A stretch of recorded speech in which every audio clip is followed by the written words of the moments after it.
నమస్తేనండి. శ్రీమాత్ర నమః ఛానల్‌కి స్వాగతం. ఆ లలితా పరమేశ్వరి అమ్మవారి ఆశీస్సులు మనందరిపైన ఉండాలని సదా కోరుకుంటున్నాను. ఈరోజు కార్తీక ద్వాదశి మరియు క్షీరాబ్ది ద్వాదశి అని కూడా అంటారు. ఈ రోజున ఆ శ్రీ మహావిష్ణుమూర్తి రూపంలో ఉన్న ఉసిరి చెట్టును మరియు తులసి రూపంలో ఉన్న ఆ శ్రీ మహాలక్ష్మి దేవికి వివాహం జరిపిస్తారు. ఇంకా ఈరోజు శాలిగ్రామం గురించి మనం తెలుసుకుందాము. అసలు ఈ శాలిగ్రామం అనే పేరు ఎప్పుడైనా విన్నారా? ఇది ఊరి పేరు కాదు, గ్రామం పేరు అసలే కాదు. శ్రీ మహావిష్ణువు రూపంలో ఆకారంలో ఉండే చిన్న చిన్న రాళ్ళనే శాలిగ్రామం అంటూ ఉంటారు. వాటిపై శ్రీ మహావిష్ణువు రూపం ఉంటుంది.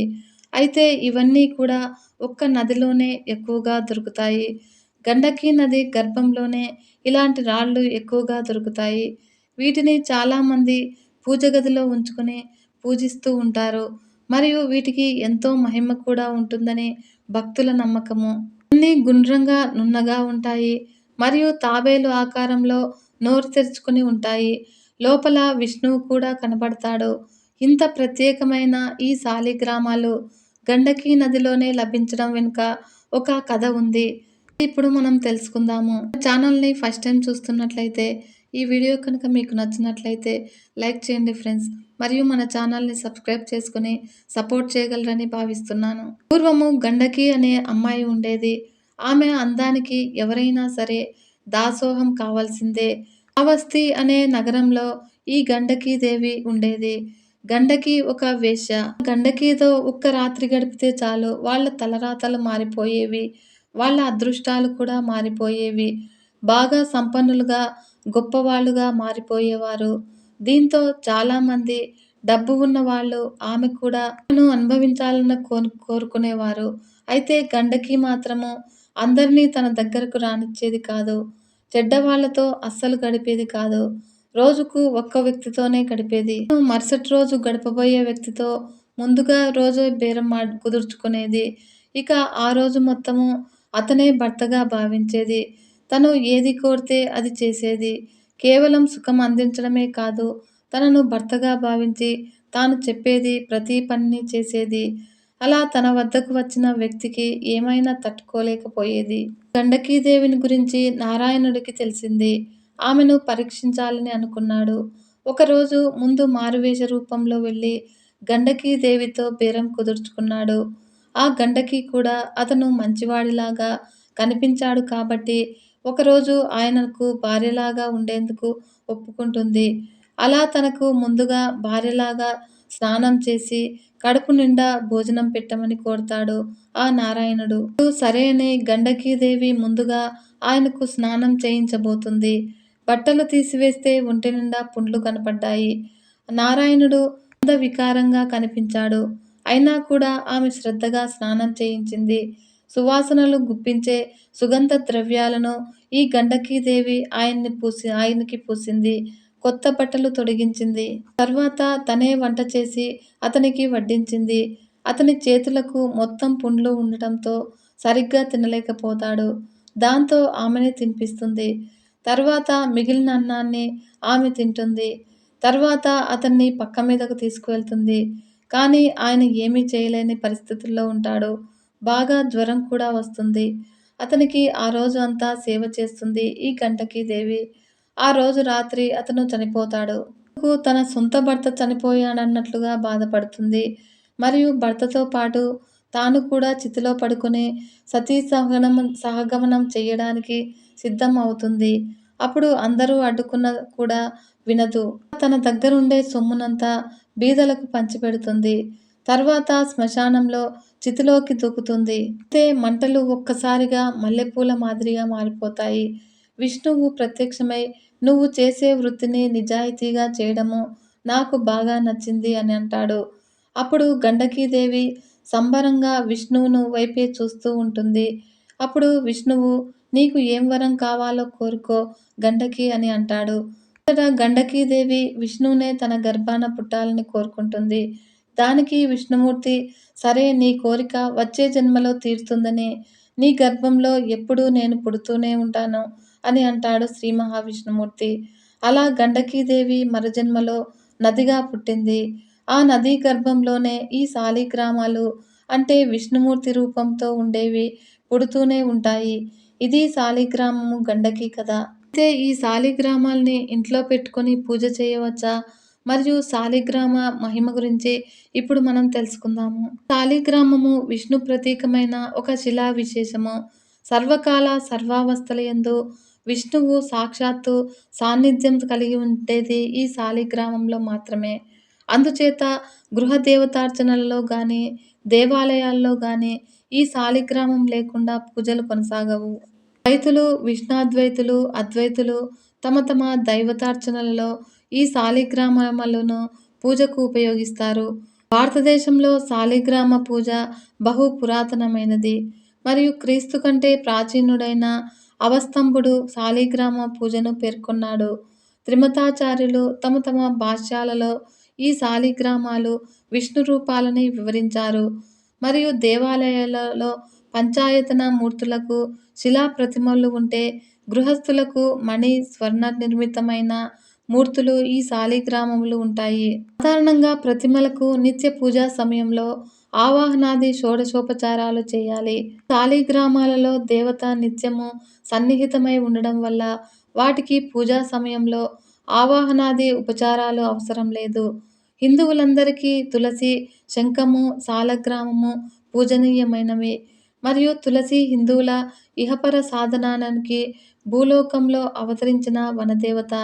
ఈ తులసి అపూర్వమైన వనమూలిక కూడా మరియు శంఖము అత్యంత పవిత్రమైనది. శంఖారావం వ్యాపించినంత దూరము సూక్ష్మక్రిములు నశిస్తాయి అంటారు మరియు నీరు శంఖంలో పోసి తీర్థం అవుతుంది. అట్టివేళ్ళు, యాలకులు, లవంగాలు, పచ్చకర్పూరము మొదలైన సుగంధ ద్రవ్యాలు చేర్చిన నీటిని శంఖంలో పోసుకుంటూ ఆ శాలిగ్రామాలకు పురుష సూక్తం పఠిస్తూ అభిషేకం చేసిన తీర్థము సర్వశక్తివంతము అవుతుంది. అటువంటి తీర్థాన్ని భక్తితో సేవిస్తే ప్రాయశ్చితము, పాపక్షయము కలుగుతుంది మరియు తీర్థాన్ని 3 సార్లు తీసుకుంటారు. మొదటిది కాయసిద్ధి కొరకు, రెండవది ధర్మ సాధనకు, మూడవది మోక్షం కొరకు. అసలు ఈ తీర్థం వల్ల అకాల మృత్యుహరణం, సర్వవ్యాధి నివారణము, సమస్త పాపక్షయం కలుగుతాయి. శాలిగ్రామాలు ఉన్న ఇల్లు గొప్ప పుణ్యక్షేత్రంతో సమానము. శాలిగ్రామ దర్శనం వల్ల, స్పర్శ వల్ల, అర్చన వల్ల అంతులేని పుణ్యం లభిస్తుంది. ఈ శాలిగ్రామాలు శిలాజాలు. శాస్త్రజ్ఞులు ఈ శిలలను ఒక విధమైన ప్రాణి నిర్మిస్తుందని అంటూ ఉంటారు. ఆలి అనే ఒక విధమైన మత్స్యము శీతాకాలంలో తన శరీరం నుంచి వెలువడే ఒక విధమైన రసాయనిక పదార్థంతో శిలామయమైన కవచాన్ని నిర్మించుకొని దానిలో నివసిస్తుంది అని, అది మరణించినప్పుడు లేక వదిలి వెళ్ళినప్పుడు అవి శాలిగ్రామాలుగా మనకు లభిస్తాయి అని అంటూ ఉంటారు. ఈ శాలిగ్రామాల మీద వివిధ దేవతా చిహ్నాలు ఉంటాయి. ముఖ్యంగా చక్రము, పద్మము ప్రధాన చిహ్నాలు. విష్ణు భక్తులైన మాధ్వులకు, వైష్ణవులకు ఇవి పూజకు ఎంతో విలువైనవి మరియు వైష్ణవ పురాణాలు, ఇతర వైష్ణవ గ్రంథాలు వీటిని గురించి సవిస్తరంగా వివరిస్తాయి. నేపాల్ దేశంలో కాఠ్మండుకు సుమారు 197 కిలోమీటర్ల దూరంలో ముక్తినాథ్ గండకీ నదీ తీరంపై ఉన్న మహాక్షేత్రంలో ఇవి లభిస్తాయి.